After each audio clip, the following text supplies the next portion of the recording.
If you've been following ESPN for the last few months, this will leave you speechless. The favorite part of my game from Caitlin Clark is this behind-the-back pass. Come on now. Come on. I love it. I love it. And that wasn't just one time. She does that on a frequent and drops it right there. Perfect. Like, how did they go from downplaying Caitlin Clark to praising her moves? But that's not all. There's more. This ESPN panel says a lot more that will leave you thinking, wait, what? Where did all the disrespect go? In the blink of an eye, Caitlin Clark's name is on almost every headline, even on videos that have little to say about her, and it's so apparent that ESPN is trying to be in fans' good books. Why? Because they finally get it. Everyone can see their bias clearly, and no one wants to watch an ESPN broadcast that drags Caitlin Clark down. Everyone knows she doesn't deserve it. She deserves the crown. Caitlin Clark has been nothing but a sensation, an unstoppable force. Her game has done all the talking, and you only need to check the stats to understand this. Just a few weeks into the season, she set a WNBA record with 19 assists in a single game, an incredible stat for a rookie. Now, she's the first rookie in league history to record a triple-double, further solidifying her impact on the game. Clark is currently the first player in WNBA history to have multiple career games with 25 or more points, 10 or more assists, and more than 5 three-pointers made in a single season. According to ESPN, the All-Star has averaged 24.7 points, 9.3 assists, and 5.8 rebounds since the Olympic break. With such an amazing record, it's indisputable that Caitlin Clark is one of the WNBA's best players. Shaquille O'Neal even calls her the best female collegiate player ever. But she's phenomenal. I'm going to go on the record and say she's the best female collegiate player ever. Ever? Well, I don't know about you. Have you heard of Cheryl Miller? Ever. I mean, have you seen how she shoots from behind the arc? She has set a rookie record for three-pointers made in a season with 88 and counting. Boards, LSU, an outstanding offensive rebounding team. Clark connects! It's inexplicable why ESPN has been so dedicated to putting down Caitlin Clark all these months. When everyone could see she was rewriting history, it was crazy that ESPN couldn't sniff out such genius. From what we have seen, it's more that they refuse to acknowledge it. One ESPN Caitlin Clark hater who has come under fire several times is Molly Karam, a co-host of ESPN's First Take. During the controversy caused by Team USA's snub of Clark, Karam was one of the loudest voices backing up the team's decision. She not only backed them up, but also said that adding Clark to the team would hurt the game. How do you come to that conclusion about someone who has been nothing but phenomenal? But it doesn't end there. She goes on to make horrifying statements that have kept Clark's fans on her neck ever since.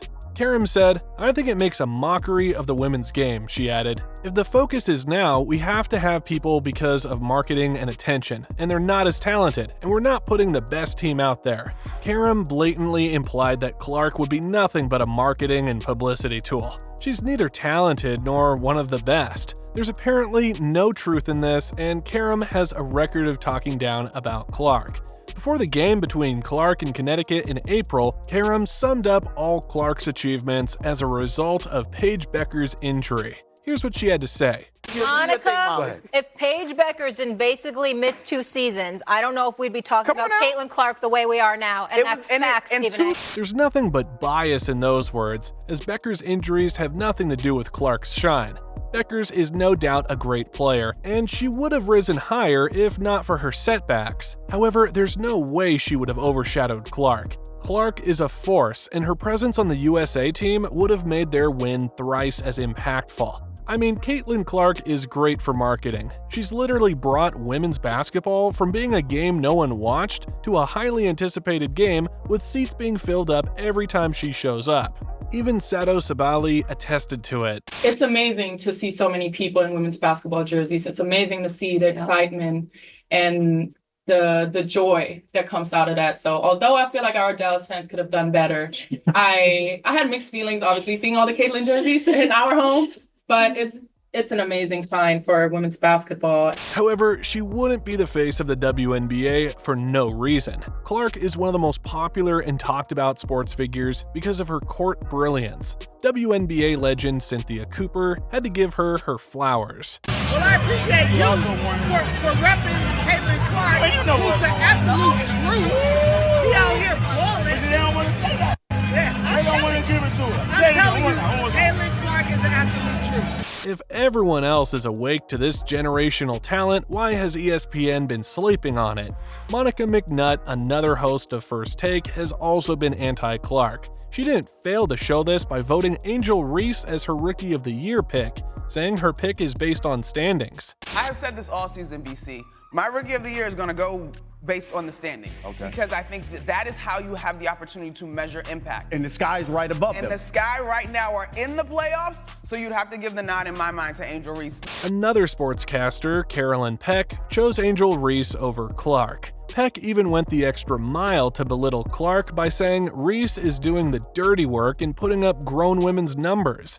Angel Reese has to do the dirty work. I have said it's not sexy to have to battle and rebound inside and where you've got to do the blue-collar work. But this is a player that has come in as a rookie and is putting up grown woman numbers. Clark has since proven herself worthy. In a recent game against the Chicago Sky, she scored a career-high 31 points, hitting 5 three-pointers, dishing out 12 assists, and grabbing 4 rebounds, leading her team to a decisive 100-81 victory. Indiana Fever is currently sitting 2 positions above the Chicago Sky, and it's all thanks to the energy Clark brings to the game. From being at the bottom last season with a record of 13-27, Fever has jumped incredibly over 500 at the time of this video. You can see that Clark is all about boosting her team, and she doesn't hide it. In all her interviews, she focuses on her team, not herself. It doesn't really matter. You better come into every single game with the mentality to win, and I think our group has done a really good job of taking it one game at a time, and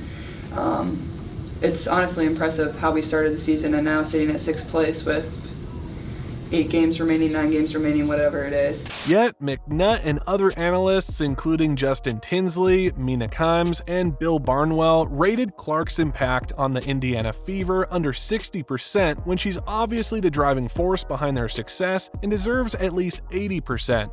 To be fair, not everyone has been against Clark. Stephen A. Smith has been pro-Clark, often calling out her haters. Shannon Sharp, a regular contributor on ESPN, also called out ESPN critics who have been hating on Clark. On his podcast, he threw shades at them without calling names. There's a lot of women that was on ESPN that had a lot to say earlier about this. They gone quiet now. You say they quiet? Y'all quiet now. And if you think I'm talking to you, I am. Make no mistake about it. I'm talking to you. You know who you are. One of you was a former coach. It's mostly the women who have been against Caitlin Clark, downplaying her achievements. And it's no surprise because even in the WNBA, Clark has had more hate than love. Cheryl Swoops has been leading the female sect against Clark since day one, discrediting her records and recently making moves that made it obvious she can't stand the sight of Clark's success. According to Stephen A. Smith, this led to her exemption from the broadcast crew for the recent Indiana Fever Dallas Wings game. In her podcast, she praised the Indiana Fever players but didn't mention Clark, the star player. This made it so obvious that she was dissing her. After Smith called her out on it, she had this to say in her tweet. "You talk about whoever and whatever on your podcast, so why can't I?" She went on to say that she has a personal relationship with the players she mentioned and they deserve recognition, but this was her chewing around the edges when the fact is she doesn't like Clark. Smith pointed it out recently. That ain't the point, Cheryl Swoops. Yes, I did listen to your entire podcast. You didn't mention Caitlin Clark, so I was right, number one. Number two, your personal relationship, what that got to do with your coverage? Ain't nobody said don't mention them. Ain't nobody said don't applaud them. Nobody told you to ignore them. What we're saying is if you're going to give the Indiana Fever all the credit in the world, how you going to mention the Indiana Fever without Caitlin Clark's name even coming up? While Swoops has held her ground, ESPN has done a full 360 on their stance on Clark. These analysts have shifted their narratives, acknowledging her as a legitimate MVP candidate and a game changer for the Fever. She's now in 3rd place in the MVP race. race, behind big names like Asia Wilson, and now ESPN is singing her praises, highlighting her ability to impact the game in multiple ways, from scoring to playmaking. Analysts are now diving into her statistics, comparing her achievements to those of established stars in the league. In transition, she is so fast, deceptively fast. That's why they are able to score these big numbers, because they do their damage in transition. Right here, Clark, quick 5 points for Clark. The Fever lead 66. Ooh, 64. tough one. A little push off to 3. When talking about the playoffs, they describe the Indiana Fever as the most dangerous team. Who is the most dangerous team that you think no one in that top half wants to see right now?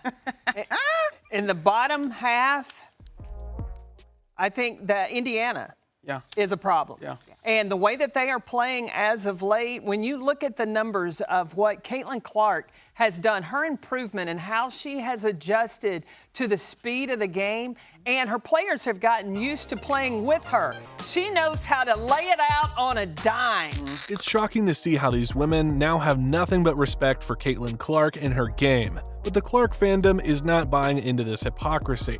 They are yet to forget all the disrespect ESPN has shown the upcoming legend and have not failed to voice their disappointment. Even Molly Karam has gone back on her words. In a recent episode on First Take, Smith and Sharp expressed their disappointment at Karam for being one of the naysayers. In response, Karam said, "No one denied the fact that she was a star and she could play. Y'all were denying it, Molly, don't do that." Sharp responded. It was soon becoming a heated argument, and Karam shut it off by calling for a break. As usual, Clark's fans weren't going to let this hypocrisy slide as they dragged Karam once again, saying her comment aged like milk. Although the ESPN team is now rallying around Caitlin Clark, which is downright hypocritical, Angel Reese and Cheryl Swoops are still in the game, with Reese hinting that Swoops will be her first live guest on her newly launched podcast, Unapologetically Angel. This move is petty, and Clark's fans have once again used the avenue to drag Swoops.